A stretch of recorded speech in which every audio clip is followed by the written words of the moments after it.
અરે પણ મંદ બુદ્ધિની ઓરત આપણા ઘરે એક ચોર શું આવીને ગયો એમાં તું આટલું કેમ રડે છે યાર? તમે એ બધી પરવા કર્યા વગર ખાલી પોલીસને બોલાવો એકવાર. અરે આ હાફ માઇન્ડ ઓરત, અરે પણ શું કામ બોલાવે છે પોલીસને યાર? આપણા ઘરેથી ચોર ક્યાં કઈ લઈ જ ગયા છે તો પોલીસને બોલાવીએ. તમને કઈ ખબર જ નથી, એના કરતા તો કઈ લઈ ગયો હોત તો સારું હતું.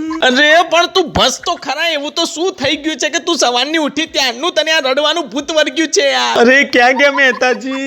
અરે અમારા ઘરે ચોરી થઈ, અમારા ઘરેથી સોનું લઈ ગયા, અમારા પપ્પાના કપડા પણ લઈ ગયા, ને 1 રૂપિયાની ને 2 રૂપિયાની અમે ચિલ્લર ભેગી કરી હતી એ પણ લઈ ગયા. લે જો આમના ઘરેથી તો કેટલું બધું લઈ ગયા છે, શર્માજીની ચડ્ડી પણ નથી બાકી રાખી એમ કે છે. અને તમારા ઘરેથી શું લઈ ગયા એ તો કહો તો મને રાહત મળે થોડી. અરે મારા ઘરેથી તો 50 પૈસા પણ નથી લઈ ગયા. કઈ હોય તો લઈ જાય ને, અહીંયા ખાવાના ખોખા નથી ને તો પણ ખબર નહીં. આ ગોકર ગાય સવારની રડ જ કરે છે, ખબર નહીં એવું તો શું લઈ ગયા છે એ લોકો આનું. અરે પણ એવું તો શું લઈ ગયા છે તારું કે તું આટલું બધું રડે છે? મારે આટલું બધું ગયું તો પણ હું આટલું નથી રડી. અરે તો આપણા ઘરેથી ચોર લોકોને કઈ મળ્યું નહીં એટલે સાલાઓએ મને ગાલ ઉપર પપ્પી કરીને ભાગી ગયા.